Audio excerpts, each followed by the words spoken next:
Or cell phones too. Yeah, that's true. Oh, my gosh. Yeah, the good old days in a way. Yeah, well, the good old days are. I mean, I love the cell phones now. Don't get me wrong. I love technology now, but especially this format, it's amazing. Sure. It's completely different, like compared to like doing it live and stuff like that, which was cool. Yeah. I had to reacclimate myself. That's why I was thinking maybe just an hour to start. You know. Sure. An hour is, it is what it is. Right. It's what you can handle and enjoy. Other people have jobs. Other people aren't like me who retired, can sit here and do this shtick all day long Right. or whatever it is. But I'm just glad to be able to have you back and bring Charles in. And there's been a lot of other people who have said they might be interested in, doing it, which gets us up right now. You're the 8th syndicated show, per se, that's done outside. And so I'm curious, too, now that you've got this opportunity, because everybody seems to have their own niche.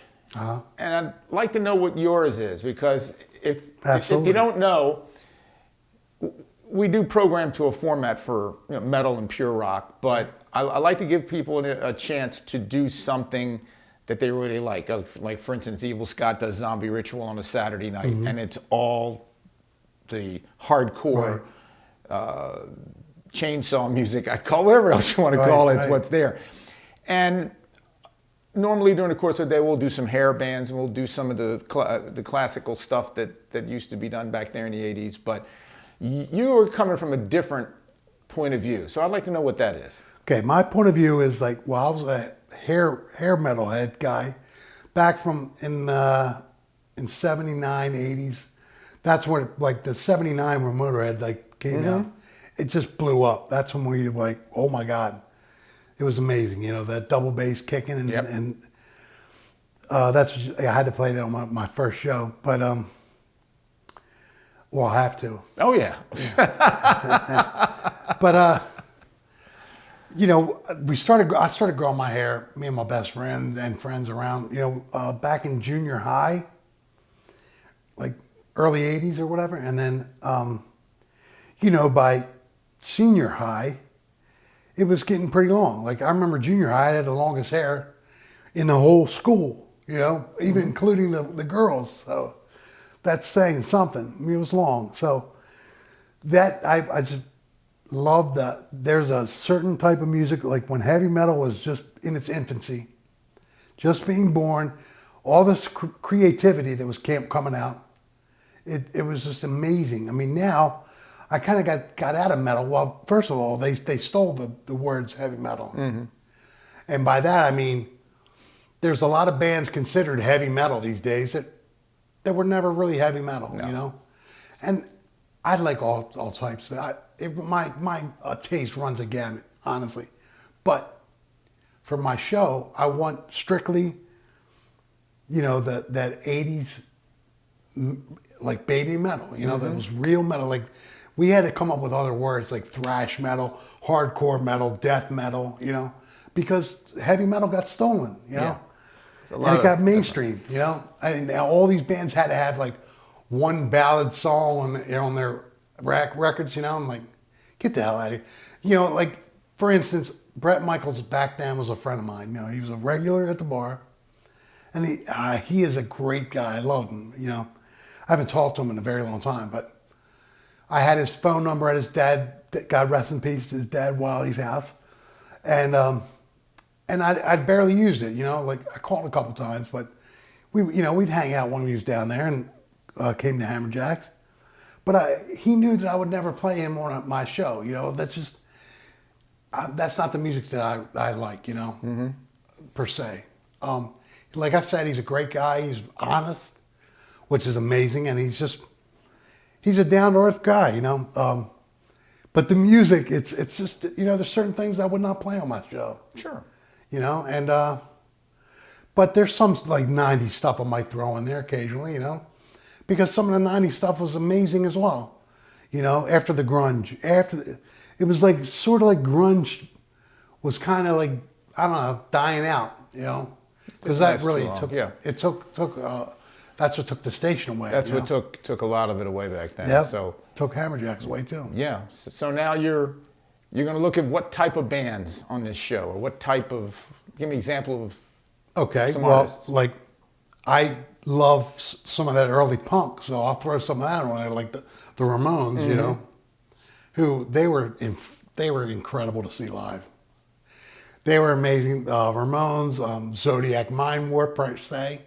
Um, Merciful Fate, King Diamond, always my favorites. You know, I saw Merciful Fate in New York back in like '85 when I lived out there for a brief time with a band, and that was a great time too for metal, for like the underground, like death metal and goth metal. You know, because I was working for a band called the Maniacs, and they were goth.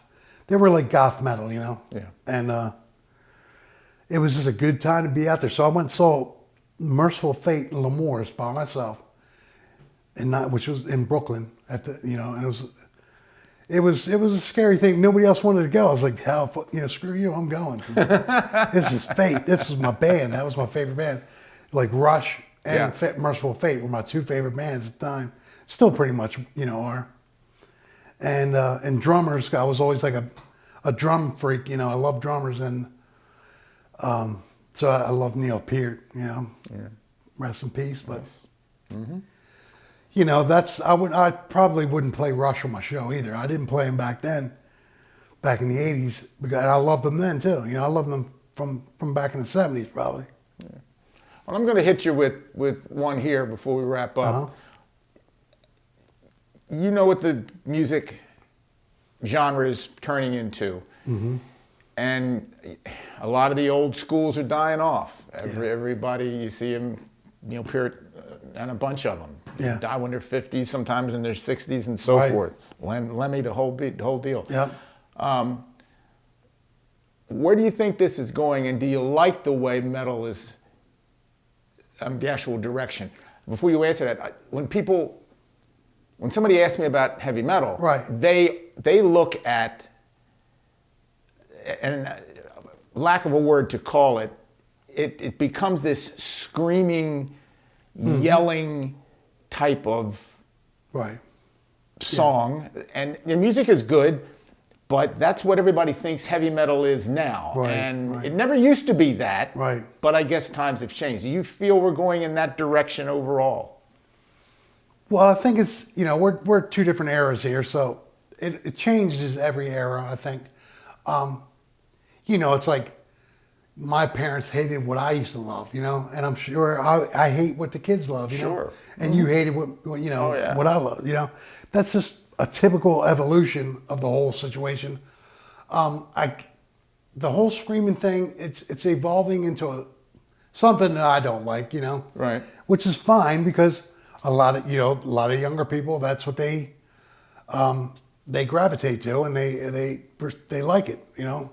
So I'm not going to knock it. That's what they like. Sure. You know, it's just like what I liked, you know, back in my day. My parents, they hated that stuff. Well, it's out there now, and it's very popular, and we try to play as much as we can. I mean, the music is good. I mean, the musicians alone are fabulous. I mean, it doesn't make any difference. Not always. There's a lot of bands out there and musicians that they come up in an era where they learn how to play these very simplistic riffs. You know, they put it on their home studios. They really don't know what playing out's all about yet. You know, there's a lot of fine lines everywhere. You know, it's crazy. I mean, now it's a lot easier for kids and people to like for instance, Greta Van Fleet. You know. Yeah. I mean, whatever. But they've blown up because of social media. No. Popularity is like through the roof. So that's one way of doing it, you know. Yes, and that's very popular today. I mean, and I see shows like even like today's shows, like you'll see, and I've worked for Beyonce several times, but there'll be so much production and so much stage shows, like pyro, lighting, sound effects, all the props, all the staging. It's outrageous, you know. Some people use that to mask. I'm not saying Beyonce does at all. Not saying that. I mean, it's possible, but they use that to mask what they actually, their formula or what the substance, what their songs are actually about. With some bands, they don't really add up to much. No, they don't. It's all about what you can perceive, what we want you to believe we are. And, right. I've been to these concerts too where there's a big blast of what, this, that, and the other. Yeah. Do you need it? Who knows? We don't know. But anyway, I am glad to have you back on the station, and I hope that we can continue this for as long as you want to continue it. And I'm looking forward to hearing you every week at 1 o'clock on a Thursday at 97underground.com. And send some feedback. Yep. Send it to us. Let us know what you think. We're going to try to keep doing these little man cave things on That's cool. our YouTube channel. And all you got to do is go to 97underground.com's YouTube channel on YouTube. And you can see this, and we'll post a little bit of it. And I'll play around, make sure it works. Sounds good. Thanks, Pete. Appreciate it. Got it. All right. I think I said Pete. I shouldn't have. Well, whatever. I'll fix it. I'll cut that out. Nobody will know. All right. Let me do this for you for a second. Get this out of your way and get you on your... Here we got a cheesy soup.